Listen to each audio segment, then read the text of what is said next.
Sami Nabokasi à la barre officielle. Mote Kinshasa, Bandegono Sobola Nabiso, c'est Jérémy Oka, la voix de Kinshasa, les potiers, le père du moment. Nalingito Solamo Masola Jido, parce que apparemment Masolo Tolobake, au FCC, au chat des ordres en Mboka, PPRD au chat Moboulou en Mboka, Moboulou a commis partout. Bandera PPRD Bakoti Tina Jido, Babo Majido ya Congo, Kokamo. Negonangayi. Élection pour le président de la fédération de Jido et Salami. Baeli biso papa na maman. Balingi bana kulu na ba gérer Jido ya Congo. Et tu vois Moutoumou de Salimabe. Campagne électorale et Salami. Bagarre ya ni major élection. Pour nini? Ba créer moi ba irrégularité, ba créer moi ba fraude, ba moyen et belé. Ne on sport et ça na parti politique. Sport et ça politique et ça apolitique. Déjà quand on solo, il y a mutu oyo il fallait zala oyo ba nego ba préparer qui na ba élection wana. Il s'agit de mettre Yamashita na ba nego mususu ba déplorer qui yango. Alors, bon là nous ndenge ba déjà ko déplorer mutu yoso tozo mono bolanda bango et puis to ozonga vraiment to mona ma mulili moko moi obscurité moko esalama mais to ebi ke to longa ngona salle tala ti leur oyo ba invitation na pesamité comme le comité sortant bazaka baka désordre to mona le côté chikana suka yango to pesa message na ba on nyuso to ba kozangisa kimia place wana lobby en tout cas ba oza problème na ville ya Kinshasa. C'est pour cela que ça va l'électeur soit à la calme. Pas à la calme, tout va se faire dans ma boko. Bientôt dans ma boko, acte de vandalisme, nous sommes obligés à s'allier aussi là. Normalement, acte de vandalisme, tout déclaré beaucoup plus l'utilisation des judokas dans la partie politique de l'Ingangoté. Le judo est apolitique. C'est pour cela que Zolo Bango est rango. Ministère intérieur à Zoyo Kabiso. Ce qui m'appelle Salami et Gozala trop tard. Mais tout à la pose ça que judo ont la place nango o ezalaka liboso, et va mettre Chora. Il va mettre Zico. C'est pour cela. Tout ce qui va sauver des pouvoirs. On va continuer à judo. Va continuer chemin na bango. Judo il va valer na Congo. Naza descendant il y a judo club Geda. Naza président il y a judo club Moto na Moto. Alors biso personnel biso ba oyo to sepeli makasi parce que nous a ba jalouté. Quand ce sont nos frères, nous sommes tous des judokas, nous avons la démocratie, je suis un électeur, nous avons la liberté à penser, nous avons le choix pour nous conseiller, c'est un choix judicieux. Un choix judicieux parce que judo est trop na ghetto. Donc il y a Japon, Chine, Thaïlande, Asie, surtout tout le monde. Bazo vivre bien à judo. Mais c'est déplorable. Dans le 21e siècle, biso ba judoka, tout vivre na ba choc, ndetinga na naza avocat. Mais nazo regretter nango bana na ngai, baninga pe misusu baza ba magistrat ba avocat so ba monyo na monde judo. Et donc les autres maloko là, et le moko bo ya second rang. Les autres ça se passe. Yango moni. Pourquoi Kimbela toujours conseiller na baninga nyonso. Maître Elo, c'est un administrateur. Parce que le judo, les hommes sont là. Mais ils en apportent ça, il y a organisation. Des organisations, ils ont total. Pour Kendata na judo na biso ya Congo, site internet, ils ont affiché il y a 30 ans passés, ils ont sous-souté. Dis-moi, pour continuer à boy, il faut tout apprendre, relève. Baïné Bazalaki, des fois mettre Chikou, le lot Bazate, mettre Fabok, mettre Tozo, relève peu, il faut peu et à la donc il y a Kolobaming, il y a Ngwana, en tout cas, on a souhaité qu'un beau vent est délai, on a judo et un Congo, mettre Elo, et Elo, vraiment, les Congolais surtout, Batala en Amissou, Babé ça a chance, il y a pour diriger la fédération. Jérémy Ngongotoloba. naza attaché de presse ya fédération ya judo c'est-à-dire na tambola na équipe nationale na biso ya judo na bamboka ebele na comité en place c'est-à-dire na vivre nga nayebi bien babiloko basala na vivre biloko ya danger ya ndenge na ndenge ça ne peut pas continuer comme ça pour preuve bomona ke makambo mabe ezali lelo kola suka ya campagne d'élection eza lobi lelo mais tokombi déjà 17h invitation ekabwami nanu te surtout mingi ya bato baza pour le changement bato balingi changement bato balingi fédération monene lokola ya judo Jérémy judo eza deuxième sport populaire na mboka na biso po football mais toza na bureau te basezaka na sanze te biloko bongo tolingi te bajudoka baka bapoliticien te po soki parti politique moko baa na posa basala bamanifestation po bajudoka nde bakende koakompane bango na bamachete tolingi biloko wana te tolingi te bajudoka bakontinue koconsidere biso bakuluna nga aza journaliste na judoka ceinture noire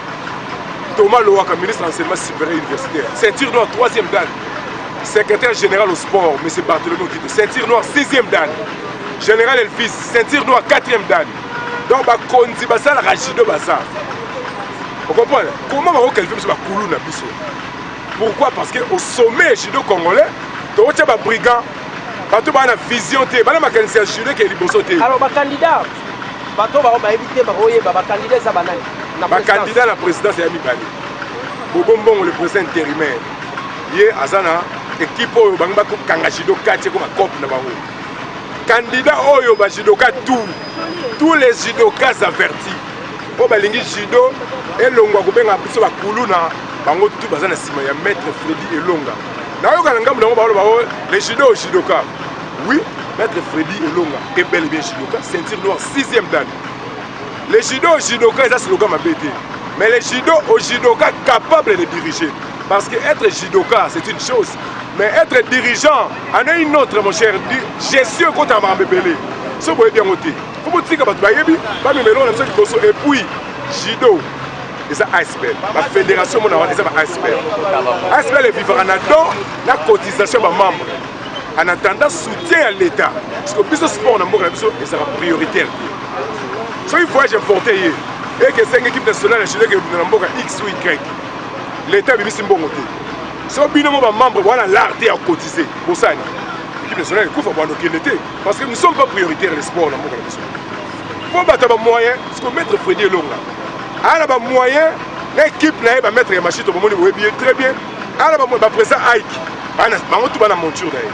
Si vous battez bon, pour judo continuer à la couloune et à la ligue blabat. Son bon abîmé à l'état, pour tenir la poche. Et nous sommes une équipe nationale qui voyage.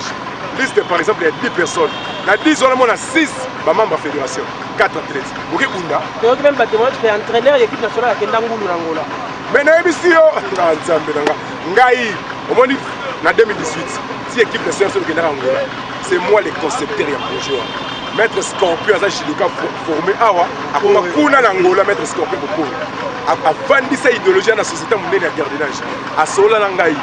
Habituellement, on a remercié Judo Congolais de formant, on a respecté l'Angola. Si tu as des moyens, invite l'équipe nationale à inviter ce pays. Papa, le gars, il y a une invitation, donc c'est une compétition amicale. Bon, on a l'été, il m'a dit, on a la démarche. On a attaché de presse. On a fait étranger pour le moment, passeport à la traite. On a attaché de presse. On a comment on a Mikanda. Ouais, je dis, et salami. Mais dans la délégation, on a ça. Na kanga liste photo na tene mettre Scorpion. Mettre Scorpion et puis le judoka Arthur. Aïe bi tout. À tel amoni comme ngulu na tison. Na la confesse na ye bisanga o eza nani. Na bi na bien été toujours responsable de la délégation na bien été. Jérémy Tika m'a embêté belé donc to lembi. Bref, na judoka ba lembi to nimi changement. Santé au nom maître Mbizo, directeur de judo club de Chipar DC.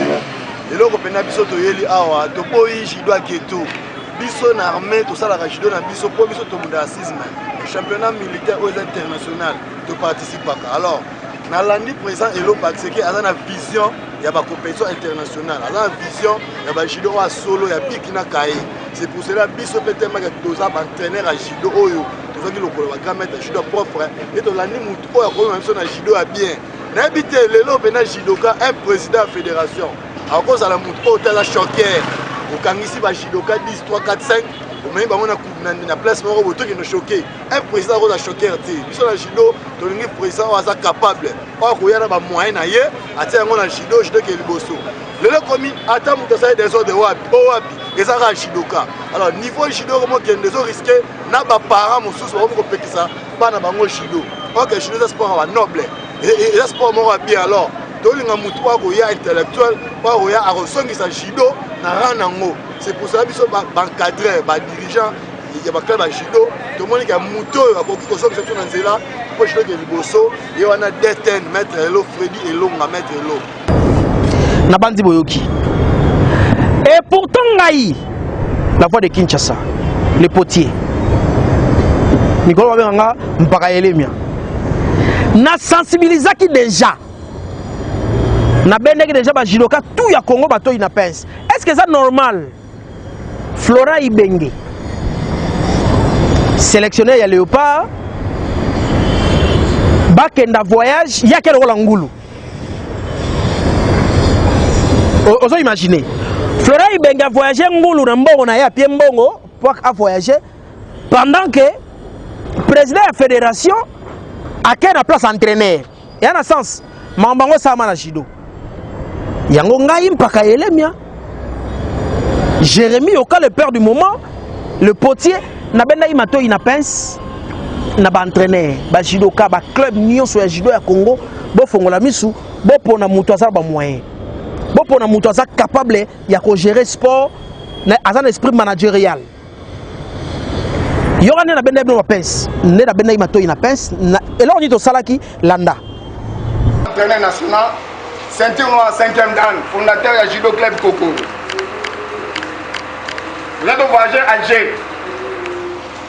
Avant de commencer à Alger, tout ça, il y a ordre de mission, il fallait que nous Bougoun. D'abord, on a combo dans la liste de Bougoun dans la quitté. Dès que nous sommes à l'Omoli, comme on a lié, à Libotsaï. Si on a souffrir, dès que nous sommes comme on a lié, et puis, quand on doit préparer le voyage, on a changé l'ordre de mission, on a combo dans la les jours que nous devons préparer tout pour la clé, nous comme on mais nous avons signalé avec même pas de staff technique. Avec nous avons un staff technique, avec nous mettre au Kennedy. La persévérer. Comme vous voyez, il y a Alger. On a vu passeport, on a vu visa, on passeport, on a ordinaire. Et puis on a fait si bon on a pour notre visa. On a fait si bon on a moko. Il y a un moko privé, on a fait si bon on a. Et puis, na Kenya voyage, secrétaire à Kenya comme entraîneur national, secrétaire général. Donc, préparer le sous, voyage Angola. Et comme les jours au Kenya, non, maître mon le professeur Samon. Nous avons bon, on a foutu de Kinshasa à Louf. Et puis, la paix entraînement, on a tombé à Louf. Donc, on a fronté à la paix Samon, on a Zimbon, on a la paix. Vu que, on a raté voyage à Alger, on a eu un bagage dans la zone, et comme tu voyages à Angola. Maintenant, premier acte, le roi, mais les plans en Angola, pour soutenir la Bangaï, ils ont un bon organisé, donc pas de problème. Mais, na Kenya comme vous, tant que commis, ainsi donc, on a eu la Golobé, le côté, la côté, et comme un problème, on a mis la clé, c'est moi, la banque, ils ont bien été. Dans la bateau, on va gérer fédération, entraîneur, on a souffert. Chaque jour, on a dit qu'on a fait un entraînement. Bato a besoin de faire voir est-ce que bako gérer malade ngai na nunde ko na bino barungu o représentant la bino barungu tala souffrance o ngai na souffrir la fédération vraiment il faut bon quand même la souci que non soit de voter papa o lobby to comme à niveau moins likolo. Malheureusement malgré ça en fait et loko yo na sali oyo et la musi ba jidoka et la musi batu nyonso et veille conscience à batu. Mais le kola batango moteur moibi moteur ma tricherie maël ma belle silate toqué na élection. Ezagyo na shark. Yaya baya na désordre ya ko sakarate. Lokola ba sali des ordres, ba boy même presse et so image. Ba betelanga caméra ou menanga de boraka piamba. siko tala mwa mobali sportif abeta mwana mwasi ya sportif te bofuta. Heureusement bakonzi bamoni irrégularité bamoni désordre wana ba reporter ba élection siko nalela bino pongia ba bebeti na suka bozwa fédération na te bozwa pena sensibilisation dialelo kindoki bozwa ngote parce que bolingo tcha désordre. Est-ce que comment voulez-vous judoka judo métier noble ya biso soko mabi garçon la judoka lingo bake amona kuluna est-ce que ça va bongo nengina loba mingi te. Le potier est en colère lobby soki osepeli na mopiko ba merci na ONG na bar officiel.